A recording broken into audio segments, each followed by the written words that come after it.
नमस्कार दोस्तों, GS with Mithilesh YouTube channel पर आपका स्वागत है। इस वीडियो में हम लोग वैदिक काल से संबंधित जितने भी महत्वपूर्ण प्रश्न बन सकते हैं उनको हम लोग आज देखेंगे और उनका टेस्ट लगाएंगे। ये सभी प्रश्न हमारे जितने भी एग्ज़ाम हैं बीपीएससी, यूपीएससी, एसएससी, रेलवे, इन सभी के लिए बहुत ही महत्वपूर्ण है। तो आइए बारी बारी से इन सभी प्रश्नों को देखते हैं और जानने का प्रयास करते हैं। आप भी कमेंट में अपना आंसर दे सकते हैं। चलिए देखते हैं। किस देवता के लिए पुरंदर शब्द का प्रयोग किया गया है? ऑप्शन है इंद्र, वरुण, अग्नि और सोम। तो इसका आंसर क्या होगा? इसका आंसर होगा ऑप्शन ए, इंद्र। इंद्र के लिए पुरंदर शब्द का प्रयोग किया गया है, तो आंसर होगा ए। आइए दूसरा प्रश्न देखते हैं। दूसरा प्रश्न है, आर्य शब्द इंगित करता है निर्जाति समूह को, यायावरी समूह को, भाषा समूह को और श्रेष्ठ वंश को। तो हमें बताना है कि आर्य शब्द किसको इंगित करता है। तो जो आर्य शब्द है उस श्रेष्ठ वंश को इंगित करता है, यानी इसका ऑप्शन होगा डी आंसर सही होगा। आर्य की भाषा संस्कृत थी और आर्य शब्द का शाब्दिक अर्थ श्रेष्ठ होता है। आइए क्वेश्चन नंबर 3 को देखते हैं। क्वेश्चन नंबर तीसरा है, ऋग्वेद का कौन सा मंडल पूर्णतः सोम को समर्पित है? 7वां, 8वां, 9वां और 10वां।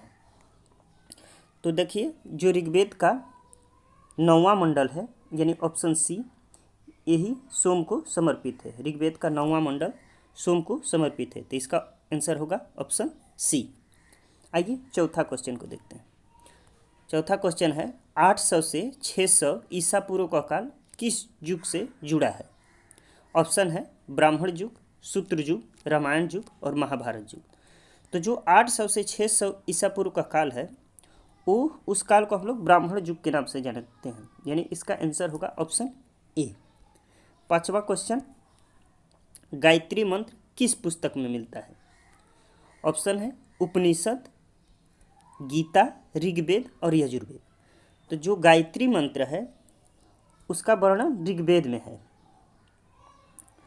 और ऋग्वेद में मिलता है और इसके जो रचयिता हैं विश्वामित्र हैं और ये जो है ऋग्वेद के तीसरे मंडल में है, तीसरे मंडल में है और इसके रचयिता विश्वामित्र हैं। तो इन तथ्यों को भी हमें ध्यान में रखना है। अब आइए क्वेश्चन नंबर 6 को देखते हैं। निम्न में से कौन सा ब्राह्मण ग्रंथ ऋग्वेद से संबंधित है?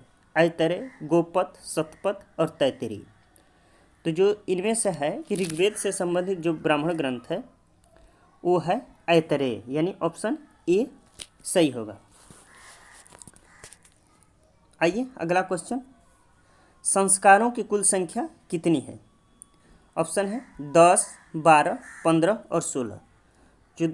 जो संस्कार हैं, संस्कारों की कुल संख्या है 16, यानी ऑप्शन डी। संस्कारों की कुल संख्या 16 बताई गई है। आइए क्वेश्चन नंबर 8 को देखते हैं। सत्यमेव जयते कहाँ से लिया गया है? मनु स्मृति, भगवद गीता, ऋग्वेद और मुंडकोपनिषद। तो जो सत्यमेव जयते है वो मुंडको उपनिषद से लिया गया है। सत्यमेव जयते का मतलब होता है सत्य की जय हो और ये मुंडकोपनिषद से लिया गया है। आइए क्वेश्चन नंबर 9 को देखते हैं। किस वैदिक ग्रंथ में वर्ण शब्द का सर्वप्रथम उल्लेख मिलता है? ऋग्वेद, सामवेद, अथर्ववेद, अथर्ववेद और यजुर्वेद। तो जो ऋग्वेद शब्द का जो सर्वप्रथम उल्लेख मिलता है, वर्ण शब्द का जो सर्वप्रथम उल्लेख मिलता है वो ऋग्वेद से मिलता है। ऋग्वेद में पहली बार वर्ण शब्द का उल्लेख हुआ है और ऋग्वेद के 10वें मंडल में पुरुष सूक्त में चतुर्वर्ण का उल्लेख मिलता है, तो इसे भी हमें याद रखना है। अगला क्वेश्चन, ऋग्वेद में कितने सूक्त हैं? 1028, 1128, 528 और 1020। तो जो ऋग्वेद में कुल सूक्तों की संख्या है इसका ऑप्शन होगा ए, आंसर होगा 1028।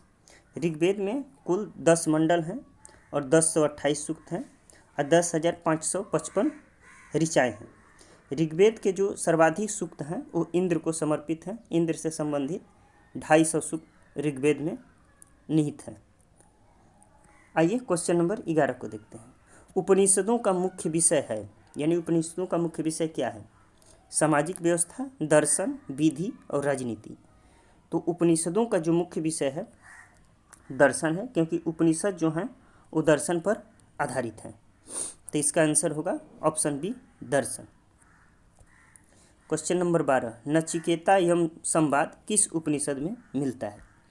तो जो नचिकेता और यम का संवाद है बताना है किस उपनिषद में मिलता है। ऑप्शन है छांदोग्य, केन, कठोपनिषद और बृहदारण्यक उपनिषद। तो हमें बताना है कि नचिकेता और यम का संवाद किस उपनिषद में है। तो जो नचिकेता और यम का जो संवाद है वो कठोपनिषद में है। इसका आंसर होगा सी, कठोपनिषद। नचिकेता और यम का संवाद कठोपनिषद में निहित है। ऑप्शन क्वेश्चन 13, महापुराणों की संख्या, यानी बताना है कि महापुराणों की संख्या कितनी है। ऑप्शन 16, 18, 20 और 22। तो जो हमारे टोटल महापुराण हैं वो हैं 18 महापुराण हैं, यानी इसका आंसर होगा बी। इसका आंसर सही होगा। टोटल महापुराणों की संख्या 18 है और उपनिषदों की कुल संख्या 108 है, वेदांगों की संख्या 6 है और उपनिषद जो हैं वो दर्शन पर आधारित हैं। आइए आखिरी प्रश्न देखते हैं। प्रसिद्ध 10 राजाओं का युद्ध किस नदी के तट पर लड़ा गया? गंगा, ब्रह्मपुत्र, कावेरी और परुष्णी। तो हमें बताना है कि प्रसिद्ध 10 राजाओं का युद्ध किस नदी के तट पर लड़ा गया। तो प्रसिद्ध 10 राजाओं का युद्ध परुष्णी नदी के तट पर लड़ा गया था। इसका आंसर होगा डी, परुष्णी नदी, जिसे रावी नदी भी कहते हैं। और ये सुदास और 10 जनों के राजाओं के बीच में लड़ा गया था, जिसमें कि सुदास विजयी हुआ था। और इसका उल्लेख ऋग्वेद के 7वें मंडल में है।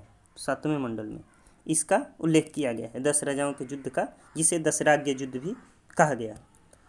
तो उम्मीद करते हैं कि सभी प्रश्न आपके लिए लाभदायक होंगे और इसी तरह के वीडियो देखने के लिए हमारे चैनल पर से जुड़े रहिए और इसको लाइक, सब्सक्राइब और कमेंट कीजिए। धन्यवाद।